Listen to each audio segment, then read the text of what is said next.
Good afternoon, everyone. Welcome to another Compass CRM Training Webinar. Today we're going to go over uploading contacts and then filtering. But before we do that, I wanted to start off with giving a quick demo on how to upload the automation campaigns that we built and how to start those on your clients. So let's get right into it. To upload your the automations that we built for you, we're going to send you a file. And you won't be able to open that file because it's mostly like coding and computer talk that won't make sense to us anyways. So you'll just download it and then you'll go into your Compass account, go to platform. Oh, I'm not sharing my screen. I'm sorry. Let me go ahead and do that really quick. Okay, so you're going to get the file in your email. It's going to say like schema report or something like that, or schema report. So then we're going to go to platform. We're going to go down to settings. And this is where we put in the business information. So I'm going to go to import export. It's in that middle toolbar section under the basic information. So this is where you can export anything that you build out in Compass, and then you can import things into Compass. So what you would do is either drag and drop that file here, or I can just click upload file. And this is what the file type is going to look like, what it's going to be named. It's schema export. So you would take that from the email and open it, click import, and then import configuration. I've already imported it, so I'm not going to import this one again, but you would just click import configuration, and then you'll get an email when everything goes in successfully, and you'll be able to refresh Compass, and those new automations will show up in Compass. Oop, I'm going to discard that because I don't actually need to upload it. So then those will be uploaded. They'll be added to your list of automations down here at the bottom, and they're all um, imported as inactive. So you'll need to go in and turn them on if you plan to use them. So we have a life campaign, a dental, vision, hearing coverage email. We have final expense, Medicare. So we have those for the different product lines that we offer. So definitely let us know if you don't have those schema reports yet. Let us know and we'll send those over to you. And then um, you would just go in and make any changes that you'd like to those automations and you'll be all set. Um, well, no, I spoke too soon. So then you would start it on your clients. So what I would do is go over to my contacts and I would filter through to find my target audience, or if I already have a group saved, I can just go ahead and pull up my group. Um, so let's see, what I might search by is if they have any life policies. So these people already have life policies, so I wouldn't want to start the life campaign on them, but I could go in here to this detailed search, and I can do related object, policies. There we go. That has filters. Or no, I want to do that is not in. No, that's not what I wanted to do. It has filters. And then I'm going to search by a field in the policy. Does everybody feel good about filtering in here? I'm going to talk about this some more later, like what all these options mean. But this is where you go and I'm searching by details. So I'm going to go in and search by product detail. Contains none of life, final expense, anything in that realm. So, okay, so what I just did is I searched by related object because the related object is the policies. So I'm looking at my contacts, I'm looking at the policies in my contacts, and then I'm searching by the field that's saying what the type of policy it is. And then I'm going to apply this filter. And then I have those 19 contacts that don't have a final expense policy or a life policy. So what I would do is over here, I'm going to click select everyone in this search, come up here and do modify automation. And I'm going to start the life campaign on them. Next, confirm. And now I've started that automation on those 19 clients. And I'm also going to stop it as well. Cancel the, that's not the one that I had. Life campaign. Next, confirm. So I just started it and stopped it right from this page. So that's how you would upload the automations that we're creating for you, turn them on, and then start them on your clients. I don't have any questions. I'm going to give you guys just a second, make sure that you have a minute to ask if you need. And again, here, while I wait to see if anybody has questions, I can go through and give you guys this peek at what these automations look like. All right, so our ACA, it's just one email, and then what you could do is, so we have like a little graphic on there, a little blurb about ACA and some facts, and then your info here at the bottom. So I can save and close that. And then if you wanted to, this is where you would add a delay of 7 days. So like for example, we have an agent who does webinars every single week. So what he's going to do is build this automation. He's going to have the email, he'll build out the email, and then we're going to add the delay. So 7 days after that, we are going to add an action. And I have the option to go back to an automation step. And I do want to do that because I'm essentially trying to create a loop. So it's going to send this weekly to whatever clients I've started the automation on. So I'm going to go to automation step. And then down here is where I select to go back to the ACA email, save, and now I've created the loop. And then we should be all good to go. And then I can save that and turn it on. And now that's good to go. So now I have this loop, and every single week that ACA email or the webinar email, whatever email I create, it's going to be sent out weekly to all of my clients. At least whoever I started them on. All right.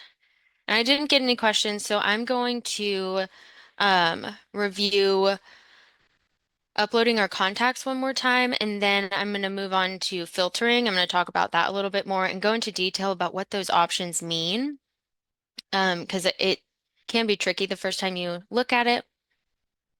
Okay, so back to our contacts. To upload our contacts, we're on our contacts page, and we want to go up to the top right and click this drop down and do upload contacts. And you'll download this template. And the template is key to an easy, successful upload.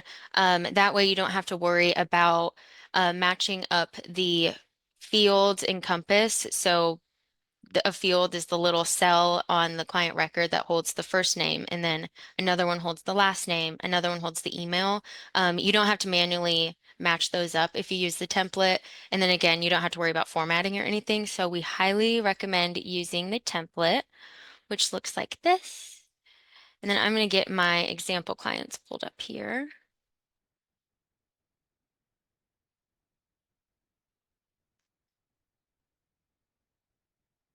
All right, here we go. Oh.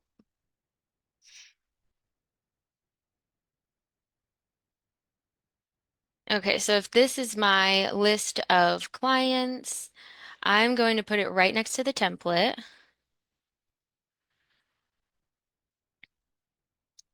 And then there's a couple different ways that I can move the information over. So again, if it's the first time that you're uploading your contacts, do 5 clients at a time. These are already separated out. I'm just going to go ahead and copy the first name column and the last name column at the same time. Copy that, and then I can just put it right into this spreadsheet or my template. The most important piece of information is the email. So the email is the unique identifier. That's how Compass verifies uh, that it's talking about the correct client if you're uploading information with updates or if it's verifying policy updates, it uses the email to verify all of that. So it's important to have an email in there. Not all of your clients are going to have an email. They might just not have an email at all. They might share an email with a spouse. So what you would do in that circumstance is just create a fake email. So I would do Jeff at, and then I recommend doing compass.com or something where you're easily going to see it and you're going to know, oh, that's just a placeholder email. And then you have to come over here if it's a fake email and um, opt them out of communications, which is not opted in for Compass.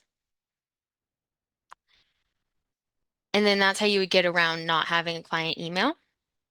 And then if they do have an email, it's super important that you do opt them into communications.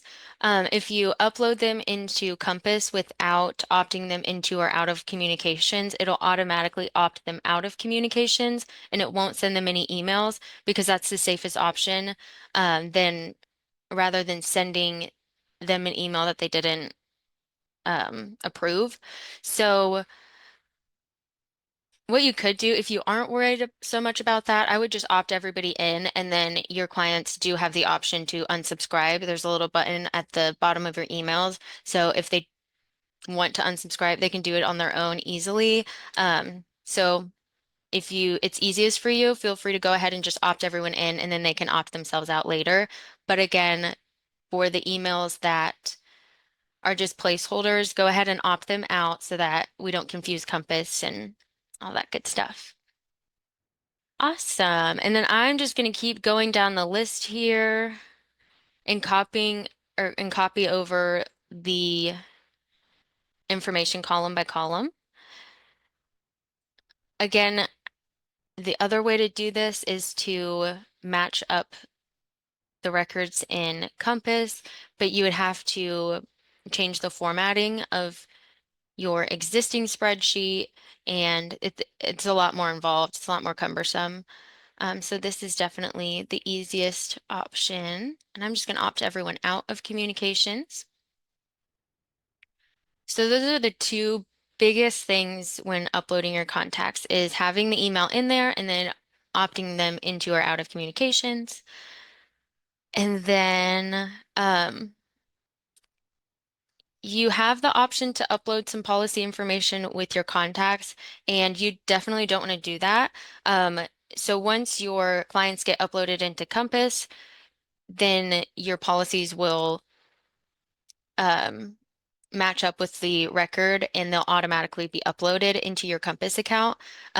So once the contact is created with that client's information, then it triggers Compass to pull in that policy for you. So you don't have to upload anything other than just their contact information and demographic information. And then once you fill out all of the columns, you can go through and delete any columns that you aren't going to use. Fill out some information that you might want in there, like gender, male or female. And I do want to point out that things like gender or email status, they do have specific options that you have to use. So if I go up and click on the email status, up here it has the 4 different options that I can use. Um, but over here, gender does not, but it does have rules to that or that field in Compass has rules, so it has to be either male, female, or unknown slash other. those are like the three options you have to use. If if you run into something like that, you can always jump into Compass, and this is what I would do. You can jump into Compass, go into a contact, and then if I go down to gender, I can see the options. So that's a good way to double check. Or we also have a um, field guide. So it's just a spreadsheet that explains these fields in Compass, what they mean, if they have special rules, if they don't. That way, it's just an easy way for you to reference instead of having to use Compass. So if you want that and you don't have it, let us know. And then before I save and upload, here we go. I just want to do my last minute checks and kind of clean everything up. It is ideal to delete the columns that you're not using, but it's not necessary. It might just say that some rows partially failed. Because Compass says, oh, it's blank. I think you might have missed information. It's trying to say, hey, if you're missing something, make sure it gets in there. But in reality, you know that you just didn't have that piece of information and everything else went in fine, so you don't have to worry about it. Um, or you can just delete the things that don't have information. It's up to you. And then I always I try to remember to delete this example row because it will upload that Kaizen support as a client for you. And then you're going to save the template and jump back over to Compass. And we're still on our contacts page. I'm just going to go right back over into the uploading contacts and drop that file in.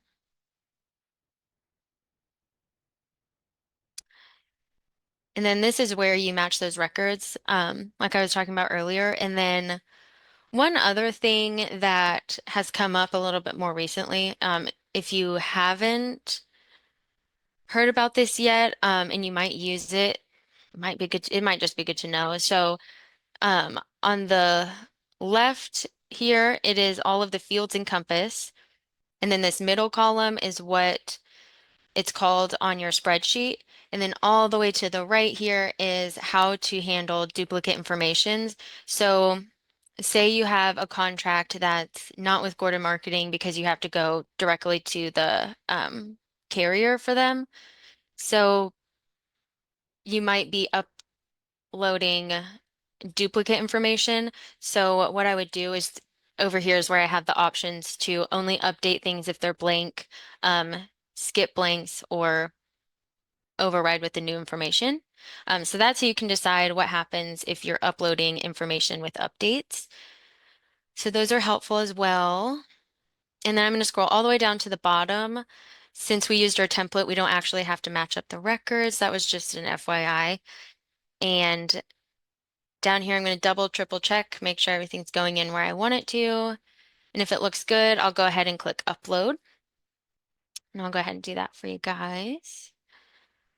And then I'll get an email saying your clients were partially uploaded because I didn't delete those extra columns this time.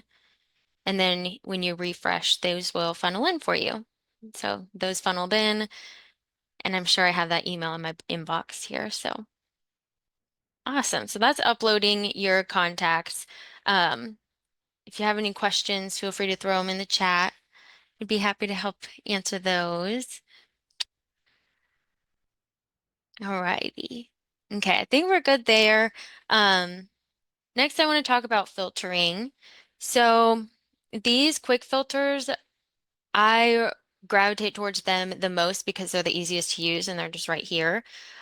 So I can just click this as a drop down and find all of my Anthem clients and apply. And now I have that one Anthem client. I can go in and add um, Humana, Cigna, and now I have those three carriers, which I don't have any of the other ones. And then I can even, here I'm going to take out or add Anthem WellCare UHC. Oh, that's okay. And then I can cross reference a search so I can find all of my Anthem clients who have a meds up. And that's just one. So that's a quick, easy way to filter down your book of business, and then you can go over here and click the X and it'll take off those quick filters. And then you can customize these filters by clicking this little pencil, and you edit it the same way that you edit your toolbar. These 6 dots, that always means that it's a drag and drop feature. So I can go ahead and move these over, and then I can just build out my quick filters, which I don't need to filter by first name. Here, let's see, what's one I might want to filter by? Client status. Save, and now that's added up here to my quick filters. And then another really common example is going to be, oops. So if all my Eliquis patients, or I'm sorry, clients, I should have added my zip code up here. I can do, oh, here, county, that are in Hamilton County, and they are with Humana or Cigna, whoever it is. I can apply, and it looks like I don't have any clients, so that formulary change didn't apply to me or any of my clients. Then I can just X those filters and carry on with my day. And then I can also filter more in depth using these filter results. It's just those 3 lines up here. And I'm going to do, if you just click on that, that's how you get into it. This is also how you create a group in Compass or a pipeline, however you want to name these or call them. So I'm gonna go ahead and create a turning 65 group. So um, what I'm creating a group of my clients that are turning 65. So I'm on my contacts. So if I want to find people who are turning 65, then I want to search by the birthday field. So I'm going to search by field, and I'm going to go by the birthday, and is earlier than or on. So if they are turning 65, then it's anyone with a birthday later than or on. Here, we'll just do between. So anyone with a birthday between 01 of 1960. Oops, I clicked a keyboard button and it messed up what I was doing. All right, so back to turning 65. Sorry about that. I don't know what I did.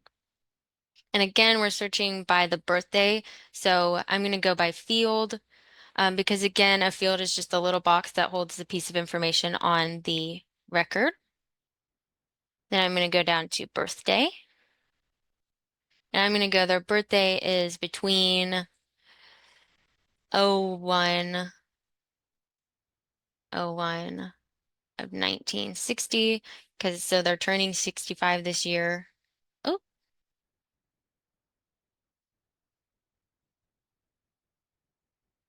I must be um, hitting a button or something that on my keyboard that it doesn't like. So we'll do something else. We'll search everyone with a scheduled activity. And then I could name this scheduled activity group.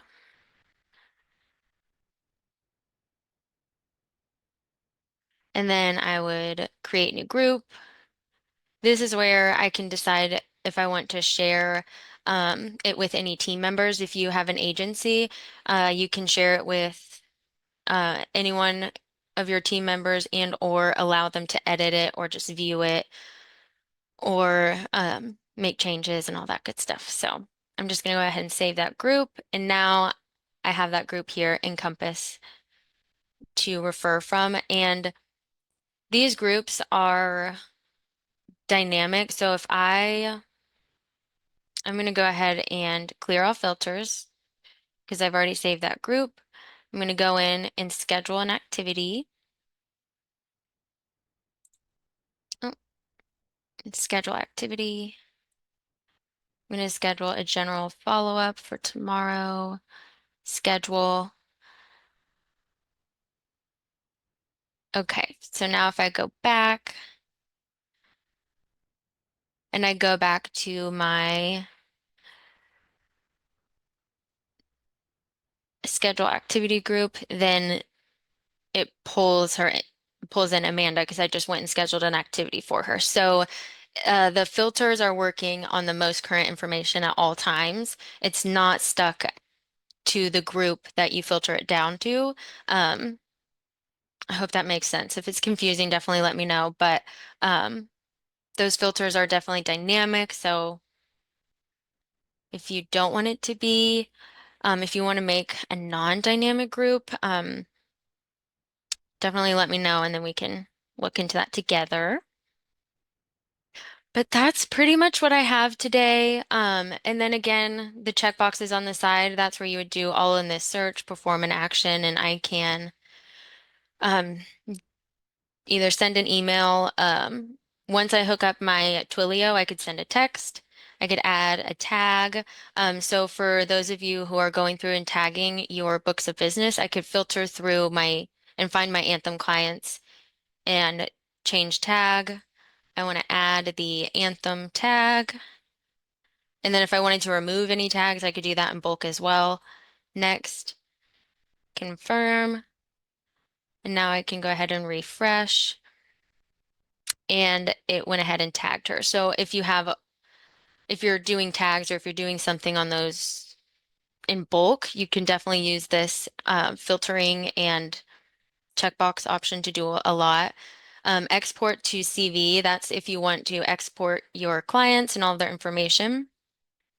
One thing to keep in mind is if you select all columns, that's going to give you all the information on their record. So think about the template of when you are uploading your clients, that template that we use, it's essentially sending or creating that template with all of the client information on it when you click all columns. So what you would want to do is do either the visible columns on this table. So if I did the visible columns on this table, that would be the first name, client status, tags, primary agent, policy, enrollment, all that good stuff. So sorry, I'm going to go back to where we were. And then, so visible on this table, or I can select exactly which columns I'd like. And per usual, my options are on the left, and then on the right is what will be active on the report. I'm going to do just the visible columns. And then next, confirm. And then what will happen is you're going to get an email from Kaizen, the Kaizen support. It's going to say that your report is ready. Click here to download it, and then it'll bring you in. I'm trying to refresh my email, see if it'll get here quick enough to show you guys how it does that. And again, to export your clients, it's this export to CV. And it looks like it's taking a while, so I will make a note to go over that again next time. All right. So that's pretty much all I have for today. I don't have any questions or anything. So just to recap where we are with this new round of trainings, on Tuesday, we got everything set up as if you were getting logged in for the first time. So we put in your business information, we integrated your email, we customized your automations, and then today we uploaded your contacts again. We also did that on Tuesday, but we uploaded your contacts. We looked at filtering your book and creating groups and or pipelines, however, whatever you want to call it. And then we also talked about uploading those automations that we've created with the marketing campaign materials in them. So just a reminder, reach out to us if you are interested in those.